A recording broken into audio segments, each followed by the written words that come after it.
있습니다. 하나님 말씀 고린도전서 4장 6절에서부터 같이 보시겠습니다. 고린도전서 4장 6절에서부터 13절 말씀.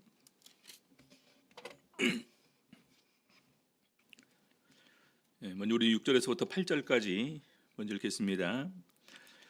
형제들아, 내가 너희를 위하여 이 일에 나와 아볼로를 가지고 본을 보였으니 이는 너희로 하여금 기록한 말씀밖에 넘어가지 말라 한 것을 우리에게서 배워 서로 대적하여 교만한 마음을 먹지 말게 하려 함이라. 누가 너를 구별하였느뇨? 네게 있는 것 중에 받지 아니한 것이 무엇이뇨? 네가 받았은즉 어찌하여 받지 아니한 것 같이 자랑하느뇨? 여기까지만 보도록 하시겠습니다. 오늘 이 시간에는 우리 10절에 있는 그리스도의 연고로라는 말씀을 제목으로 삼아서 같이 오늘 말씀 가지고 은혜 나누는 시간 갖도록 하시겠습니다. 먼저 우리 4장 1절에서부터 보게 되면은 우리를 마땅히 그리스도의 일꾼이요 하나님의 비밀을 맡은 자로 여길지어다. 그리고 맡은 자들에게 구할 것은 충성이니라. 그러면서 판단받는 것이 자기에게는 작은 일이고 판단해봤자 사실은 아무 의미가 없는 것이고 결과적으로 궁극적으로 나를 판단하실 분은 주시다. 그래서 오히려 이런 부분에서 아무도 판단하지 말 것을 마지막으로 이렇게 권면하고 끝내고 있습니다. 자, 그러면서 우리 6절에 보니까요. 형제들아, 내가 너희를 위하여 이 일에 나와 아볼로를 가지고 본을 보였으니 라고 되어 있습니다. 여기 보니까 이 일에 나와 아볼로를 가지고 본을 보였으니 이 일이 어떤 일일까요? 이 일. 바로 이제 그 앞에 있는 문장 그 단락의 내용들이 바로 이 일이라고 얘기할 수 있겠죠. 그래서 기본적으로 판단에 관한 부분을 사도 바울은 본인이 아볼로와 같이 본을 보였음을 이렇게 얘기를 하고 있습니다. 가장 가까운 이 결론 부분만 보게 되면은요, 고린도전서 4장 5절 보시겠습니다. 5절. 그러므로 때가 이르기 전 곧 주께서 오시기까지 아무것도 판단치 말라. 그가 어두움에 감추인 것들을 드러내고 마음의 뜻을 나타내시리니 그때에 각 사람에게 하나님께로부터 칭찬이 있으리라. 그래서 기본적으로 아볼로를 가지고 본을 보였다라는 부분, 본인은 이 아볼로와 함께 다른 사람을 이렇게 쉽게 판단하지 않는다. 그리고 자기 자신들에게 대해서도 판단하지 않는다. 그리고 그런 부분에서 오직 그 둘은 이 말씀에 의지해서 사는 모습에 본을 보여줬다라는 부분을 이렇게 증거하고 있습니다. 그래서 심지어 다른 사람들이 나는 바울이 좋다, 나는 아볼로가 좋다, 나는 게바가 좋다 이런 얘기를 하게 될 때도 그런 부분에서 본인과 이 아볼로는 영향을 받지 않았다. 그래서 다른 사람들의 평가에도 이렇게 이렇게 왔다 갔다 하는 흔들리는 그런 사람들이 아니었음을 이렇게 본을 보여줬음을 얘기를 하고 있는 것입니다. 그래서 이 일에 나와 아볼로를 가지고 본을 보였다. 이렇게 권면할 뿐만 아니라 본인들도 아무도 판단치 않는 것처럼 판단하지 말 것을 이렇게 얘기를 하고 있습니다. 자, 그러면서 계속해서 우리 6절 보니까요. 중간에 이는 너희로 하여금 기록한 말씀밖에 넘어가지 말라 한 것을 우리에게서 배워 이렇게 얘기를 하고 있습니다. 기록한 말씀밖에 넘어가지 말라. 우리 성도님들 기본적으로 우리 성도들에 있어서 가장 중요한 이 신앙생활의 근거는 말씀이라고 이렇게 얘기할 수 있습니다. 우리가 보통 이렇게 그런 얘기를 하지 않습니까? 어느 교회나 문제는 다 있다. 문제 없는 교회가 있을 수가 있을까요? 없겠죠. 예전에 이제 그런 두 가지 얘기가 있습니다. 어떤 사람이 스펄전 목사에게 물어봤대요. 문제 없는 교회가 있으면 저에게 소개해 주시면 제가 이제 좀 그쪽으로 가서 조용하게 신앙생활을 하고 싶습니다. 그러니까 이제 스펄전 목사님이 바로 그런 교회는 공동묘지 있는 교회나 가보면 그런 교회가 있을지 모르겠습니다.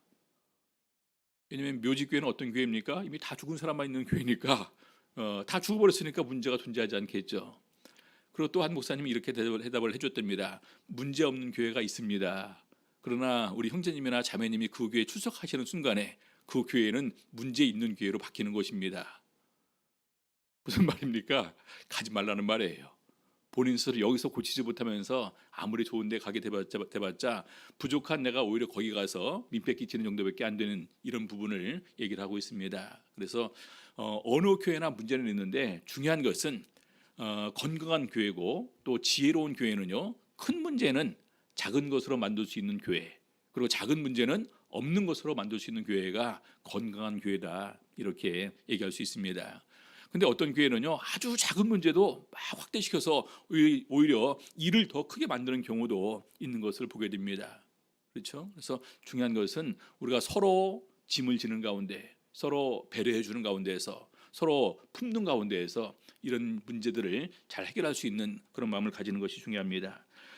실제적으로 많은 사람들이 그렇게 지적을 합니다. 교회의 대부분의 문제는 어디서 발생하느냐? 말씀 안에 있지 않기 때문에 교회 문제가 발생하는 것이다라고 얘기를 합니다. 우리 성도님들, 우리 수많은 우리 사람의 성품에 관해서 기록된 것들이 많이 있지 않습니까? 사랑과 희락과 화평과 오래 참음과 자비와 양선과 충성과 온유, 절제, 뭐 겸손과 온유, 뭐 관용, 오래 참음, 수많은 것들이 있습니다. 결과적으로 우리가 그대로 다 행하면은 교회에 문제가 발생할까요? 발생하지 않을까요? 그걸 못하는 순간에 문제는 발생하게 되고, 그 문제는 더욱더 커지게 되고, 결과적으로 해결하지 못하는 가운데서 심지어는 신도들이 교회를 떠나는 경우도 보게 됩니다. 그래서 사실은 우리가 문제가 있다는 것은 우리가 아직도 말씀을 통해서 변화되지 못하고 말씀을 통해서 성장하지 못한 이 하나의 증거다, 또는 그렇게 얘기할 수도 있는 것입니다. 그래서 마찬가지로 그럼 교회의 문제는 어떻게 해결할 것인가? 결과적으로 말씀으로 돌아가는 것입니다. 많은 사람들이 우리가 영적으로 피폐해졌을 때 뭐 백투더 바이블, 성경으로 돌아가자라고 이렇게 얘기를 하지만, 사실은 많은 순간에 우리가 성경으로 돌아가게 되면은 이 성경에 답이 있음을 이렇게 발견하게 됩니다. 우리 본문에 있는 기록한 말씀밖에 넘어가지 말라라는 부분은 제가 그동안 간증드렸던 우리 남원교회 진지환 장로님의 이 간증이 바로 이 구절입니다. 그때 북방 문제 생겼을 때 여기저기서 이제 그 친하신 분들이 그분을 타켓으로 많이 이렇게 모여들고, 심지어는 그분이랑 가까운 데다가 교회를 하나 세워놨었습니다. 그 교회에서 그 집까지 한 직선 거리로는 한 500m 정도 될까요? 500m도 안 되겠네요. 예, 그렇게 가까운 데 있으면서 계속해서 이렇게 이제 얘기를 이제 그분을 갖다 이렇게 이제 만나서 설득을 하려고 하길래, 저희 가서 찾아가니까 장로님이 이미 알고 있어요, 왜 우리가 교회에서 온지. 그러면서 목사님 이제 안 오셔도 됩니다. 내가 하나님 말씀을 모르고 한디요, 기도하면 하나님께서 말씀을 주십니다. 기록한 말씀밖에는 넘어가지 말라. 바로 그 말씀이 이 말씀입니다. 하나님의 말씀에 기록된 것이 우리의 판단의 근거가 되어야 되고, 하나님의 말씀이 우리의 진리의 기본이고, 하나님의 말씀이 우리 구원을 이루는 가장 중요한 근간이 되는 것이기 때문에, 사실은 문제 해결은 말씀 안에 있음을 우리는 알아야 될 것입니다. 그래서 정말로 내 마음을 괴롭히는 것이 있고, 어떤 갈등이 있고, 언제가 어떤 문제가 있으면 조용히 다시 한번 우리 마음을 차분하게 정리하는 가운데서 말씀을 묵상하면서 말씀에서 해답을 찾아볼 수 있는 저희들의 삶이 되어야 되겠습니다. 자, 그러면서 다시 4장 6절에 보게 되면은요, 후반부에 보니까 우리에게서 배워 서로 대적하여 교만한 마음을 먹지 말게 하려 함이라. 우리 성도님들, 판단하게 되면은요, 결과적으로 판단하는 순간 자신이 우쭐해지고, 자신이 자랑거리가 생기고, 자신의 교만거리가 생기고, 오히려 그런 부분에서 다른 사람은 낮게 보이는 것이 우리 인간의 본능입니다. 그렇죠? 그래서 그런 마음을 갖지 않는 것이 중요하다. 그래서 이 일에 나와 아보로를 가지고 본을 보였고, 우리도 기록한 말씀에 따라서 항상 기본적으로 순종하는 모습을 보인 것처럼 서로 간에 배워서 교만한 마음을 품지 말 것을 이렇게 권면을 합니다. 그래서 제일 첫 번째는 말씀 안에 거하라 라는 부분으로 권면을 합니다. 자, 두 번째는요, 범사의 주를 인정하라라는 것입니다. 범사의 주를 인정하라. 7절 보겠습니다. 7절. 누가 너를 구별하였느냐? 네게 있는 것 중에 받지 아니한 것이 무엇이뇨? 네가 받았은즉 어찌하여 받지 아니한 것 같이 자랑하느냐? 우리 사도 바울은 세 가지를 이렇게 질문하고 있습니다. 누가 너를 구별하였느냐? 구별이라는 것은요, 이 세상 섞여 있는 무리 가운데에서 이렇게 끄집어냈다라는 말입니다. 구별해서 내놨어요. 그래서 거룩하게 구별했다라 해서 우리가 성별됐다라고 이렇게 얘기를 합니다. 근데 누가 그렇게 하셨습니까? 가장 중요한 것은 우리의 어두움의 권세에서 하나님의 아들의 나라로 옮겼다는 부분을 갖다 우리가 구별한 부분을 갖다 이렇게 적용을 합니다. 어두움에 섞여 있는 우리들에게 하나님의 아들의 나라로 옮겨서 구별해 주셨습니다. 누가 해 주셨어요? 우리 스스로 들어가셨습니까? 예? 그렇지 않지 않습니까? 예수님께서 은혜로 예수 그리스도의 보혈의 십자가로 말미암아 십자가의 보혈로 말미암아 우리를 아들의 나라로 이렇게 옮겨 주신 것입니다. 구별해 주셨어요. 그리고 내게 있는 것 중에 받지 아니한 것이 무엇이뇨? 우리가 이제 그 영적으로 보게 되면은 영적으로 우리가 받은 것은 다 100%다 받았다라고 얘기할 수밖에 없겠죠. 그렇죠? 우리에게 영생의 소망을 주셨습니다. 우리를 하나님의 백성으로 삼아 주시고 하나님의 자녀로 삼아 주시고 거듭나게 해 주시고 우리에게 성령을 부어 주시고, 예? 그리고 수많은 이런 은사를 함께 저희들에게 주셨습니다. 누가 주신 거예요? 내가 스스로 태어날 때부터 가지고 나온 것입니까? 이 세상에서 보통 사람들이 얘기하는 대로 나에게 지식이 있다, 나에게 재물이 있다, 어떤 재능이 있다, 이런 부분들도 얘기할 수 있을 것입니다. 근데 그것도 내가 스스로 얻은 것입니까? 아닌 거예요. 재물, 하나님께서 재물 얻을 능력도 주시고 하나님께서 그 재물을 누릴 수 있는 시간과 건강도 허락해 주시고, 하나님께서 그 재물을 쌓아놨을 때 쌓을 수 있도록 허락해 주시고, 하나님께서 그 쌓아진 재물이 그대로 없어지지 않고 있도록 유지해 주는 것, 이런 모든 것이 사실은 하나님의 것이다, 하나님께 달려있는 것임을 또 전도서에서는 이렇게 증거를 하고 있습니다. 헛되고 헛된 가운데에서 재물을 쌓는 것도 사실은 내 마음대로 안 되는 부분을 이렇게 증거를 합니다. 그래서 내게 있는 것 중에 받지 아니한 것이 무엇이뇨? 가슴속의 지혜는 누가 준 것이며 마음속의 청명은 누가 준 것이냐? 지혜와 청명도 하나님께서 주시더라는 것입니다. 그런 예가 있지 않습니까? 우리 성경에 느부갓네살 왕의 마음에 어느 날 짐승의 마음이 들어갔습니다. 사람에게서 떠나 들에 가면서 무려 7년간이나 들에서 하늘이슬, 식물 이런 것을 먹고 살지 않았습니까? 근데 어느 순간에 다시 총명이 돌아왔다. 그래서 그 사실을 깨달은 느부갓네살 왕이 하늘의 하나님을 찬양하면서 모든 권세가 사실은 하나님께로부터 오는 것을 마음에서부터 인정하는 이런 그 간증을 보여주고 있습니다. 자, 그러면서 세 번째로는 네가 받았은즉 어찌하여 받지 아니한 것 같이 자랑하느냐? 받았는데 어째서 받지 않은 것처럼 마치 이 모든 것이 내 힘으로, 내 능력으로, 내가 노력해서, 내가 지혜로워서, 남들보다 빨라서, 뛰어나서 내가 얻은 것처럼 이렇게 자랑한다라는 것입니다. 그래서 오히려 그러지 못한 사람을 우리가 무시하거나 멸시하는 이런 모습을 보여줄 때도 있습니다. 사실 우리가 많은 사람들이 성공을 원하지 않습니까? 정말로 성공해서 더 쉽게, 더 편하게, 더 빠르게 빨리 이렇게 이 세상에서 정착하기를 원합니다. 그렇게 정착해봤자 어디까지 올라갑니까? 그냥 뭐 아파트 평수 한 100평 정도 살고요. 그리고 뭐 한 달 그 월급이 한 1억 정도 되고요. 그런 사람들이 있더라고요. 그래서 1년 연봉이 뭐 12억 되는 사람들도 있습니다 보니까. 그렇죠? 그 정도 받고, 그리고 나라에서도 인정받아서 국가 자문기관에 이렇게 들어가서 또 자문도 해주고 국가 요직을 또 이렇게 맡기도 하고, 그러면 다 이뤘다고 할 수 있을 것 아닙니까? 근데 그래봤자예요. 그래서 뭘 어쨌다고? 그러면 그 사람은 더 오래 사십니까? 그 사람은 영생하십니까? 그런 사람은 자연스럽게 천국에 들어가십니까? 더 중요한 것이 있지 않습니까? 그렇죠? 그래서 우리가 그것을 망각할 때가 많이 있다라는 것입니다. 그래서 이것을 깨닫지 못하는 사람이, 어줍지 않은 사람이 조금 부자가 됐다고, 어줍지 않은 사람이 조금 지혜롭다고, 어줍지 않은 사람이 사회에서 조금 지위를 이렇게 본인이 누리게 되었다고 해서 어떤 마음을 품게 되냐? 고린도전서 4장 8절 보시겠습니다. 너희가 이미 배부르며 이미 부요하며 우리 없이 왕노릇하였도다. 고린도 교회에서 성도들을 향해서 마음이 높아져서 이런 사람들이 생겼다라는 것입니다. 이미 배부르며, 갈급하는 게 없어요. 간절히 원하는 게 없습니다. 그리고 이미 부유하며 풍요롭습니다. 더 이상 소망이 없어요. 그 다음에 이미 왕노릇하고 있습니다. 높은 자리만 차지 않고 앉아서 이렇게 누리거나 명령하거나. 자, 그래서 우리가 너희와 함께 왕노릇하기 위하여, 그런 사람들이니까 사도 바울도 우리들도 그러면 너희와 함께 왕노릇하기를 원한다. 근데 사도 바울이 정말로 그걸 원할까요? 그 사람들을 부끄럽게 하기 위해서 그 사람들과 사도 바울을 비교해 볼 때 누가 정말로 왕노릇하기 합당한 사람입니까? 사도 바울이겠죠. 많은 곳에 가서 복음을 전했고 심지어 고린도 교회에는 사도 바울을 통해서 교회가 세워지지 않았습니까?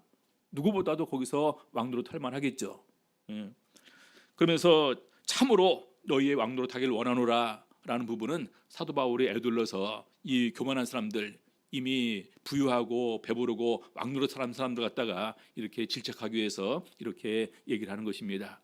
사도 바울이 거기에 딱 출연하는 순간에 그 사람들이, 그럼 높아졌던 사람들이 어떤 마음을 품게 될까요? 부끄러워하겠죠. 영적 권위는요 그냥 세워지는 게 아니더라고요.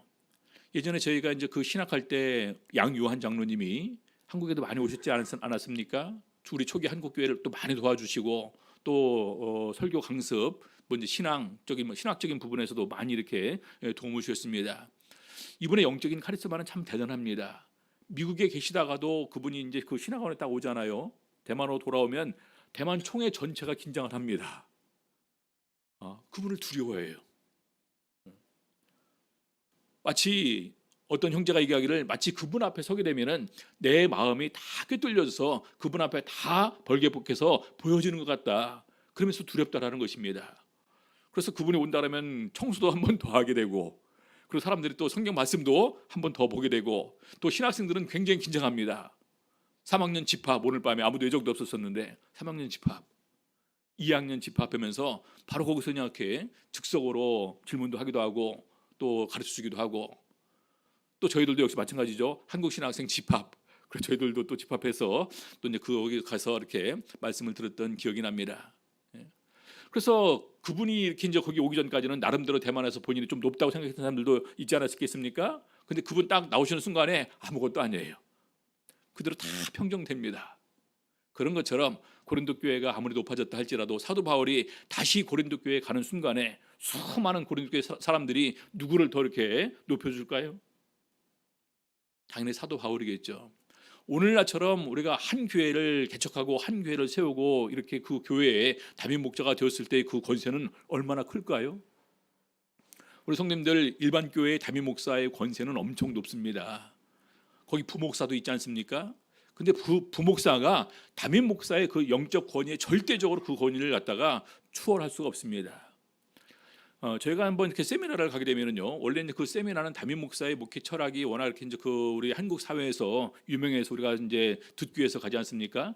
그러면 그 담임 목사님이 직접 강의를 안 하고 부목사가 나와서 강의를 합니다.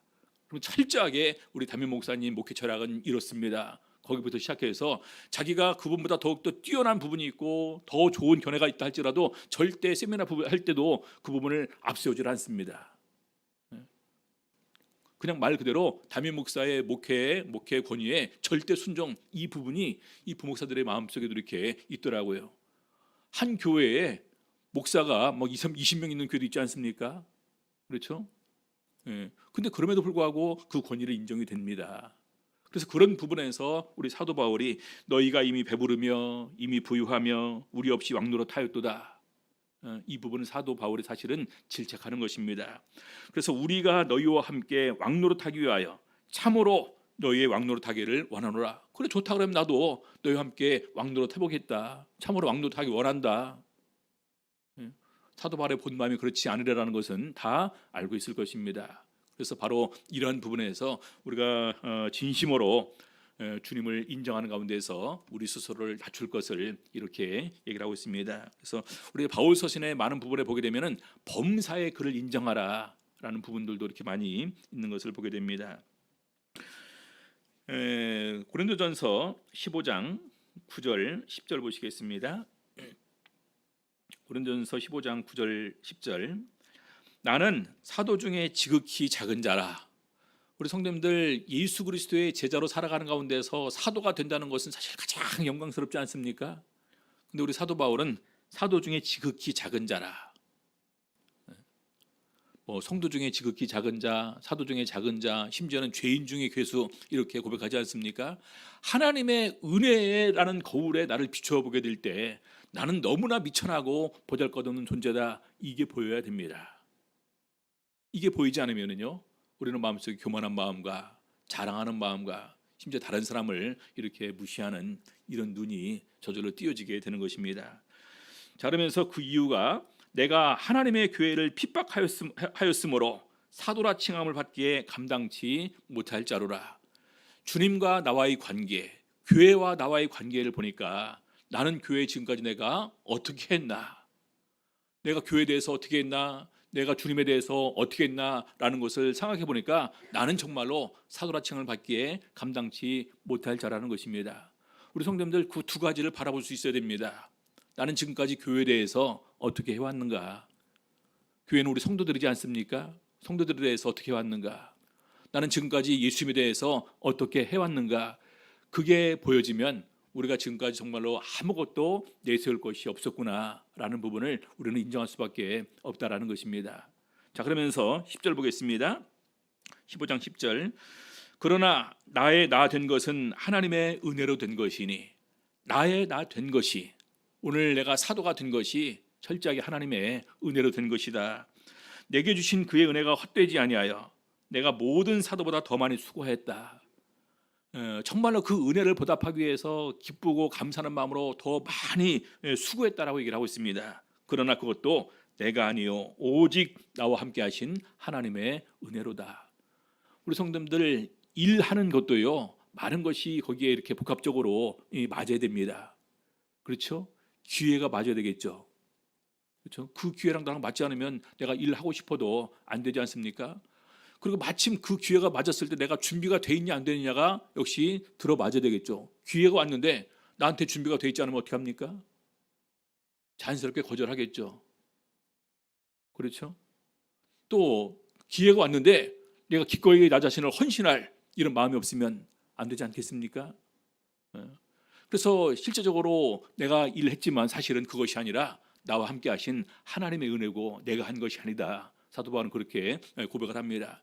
우리 성도님들 이런 마음을 가지고 있는 사람들의 마음속에 저절로 생겨나는 부분의 감정이 뭐냐면요, 기쁨과 감사입니다. 그렇죠? 내가 나 자신을 내려놓게 되었을 때, 나 자신을 비우게 되었을 때, 오직 예수 그리스도만 인정하게 될 때 우리는 자연스럽게 우리 마음속에 풍성한 기쁨과 감사가 가득 차게 되는 거예요. 그래서 우리 시편 기자는 그렇게 고백을 합니다. 시편 100편 3절.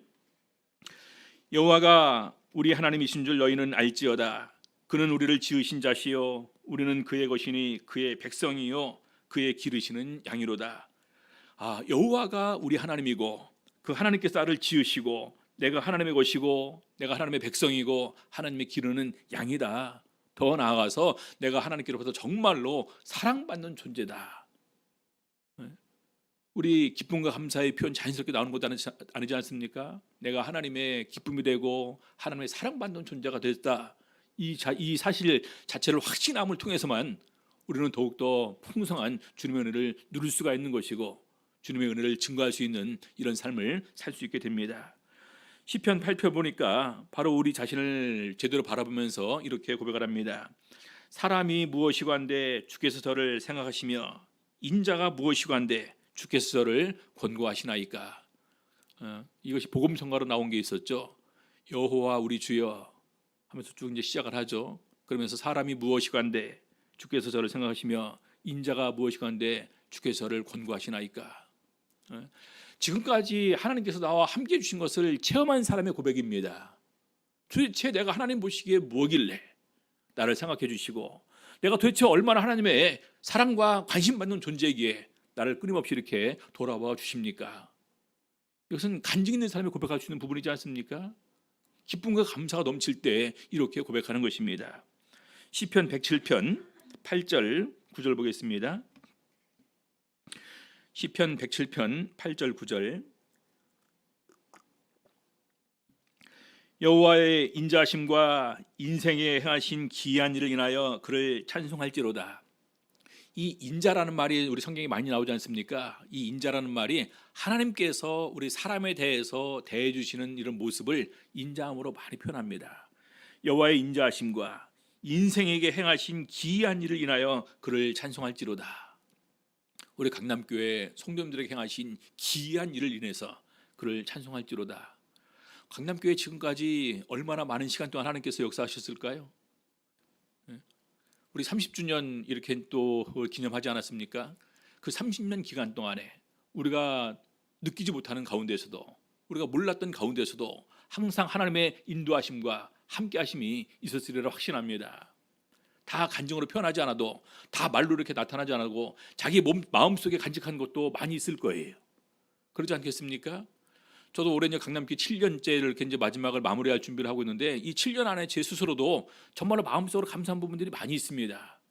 기도할 때, 말씀 증거할 때, 말씀 준비할 때, 우리 성도님들과 교제하는 가운데에서 이 함께하심의 은혜를 우리가 깨달을 수 있다는 것은, 이것은 귀한 겁니다. 그러면서 9절 보겠습니다. 저가 사모하는 영혼을 만족케 하시며 줄인 영혼에게 좋은 것으로 채워 주심이로다. 그렇지 않습니까?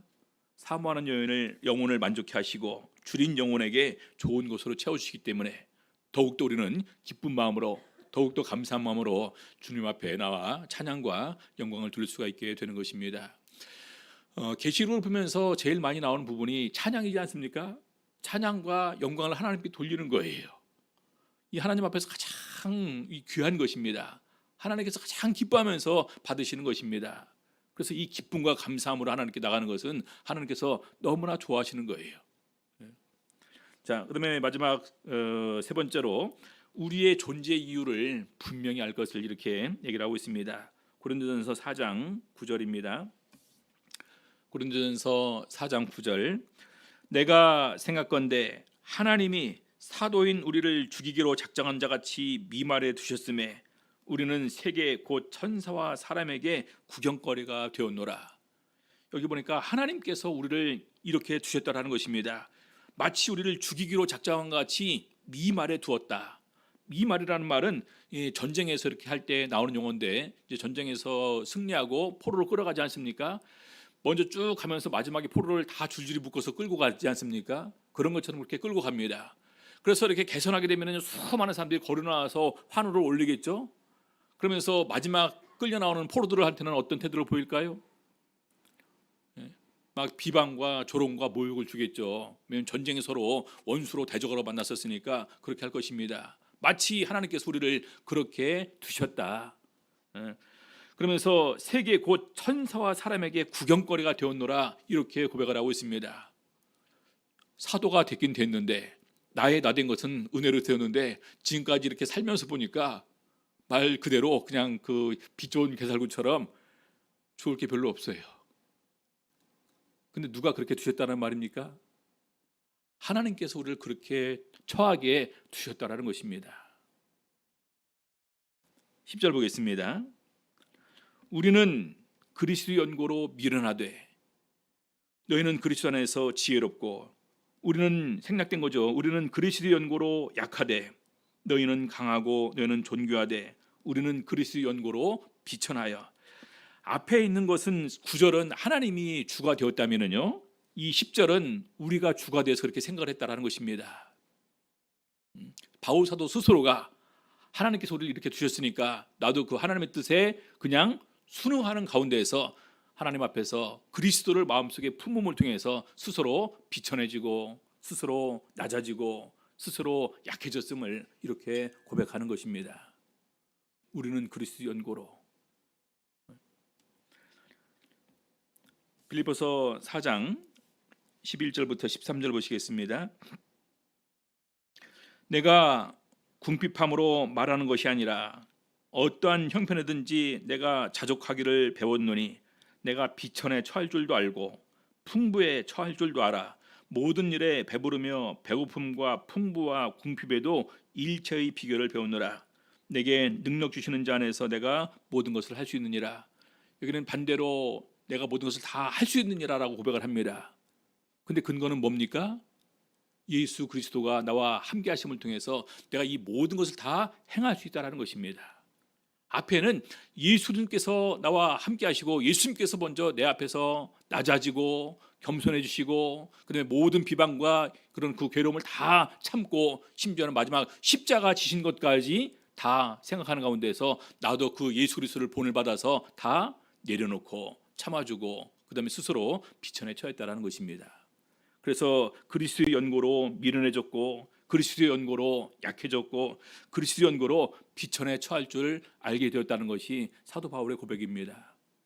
그래서 사도 바울이 고린도 교회에 가서 어떤 모습을 했냐? 약하며 두려워하며 심히 떨었노라 이렇게 고백을 하고 있습니다.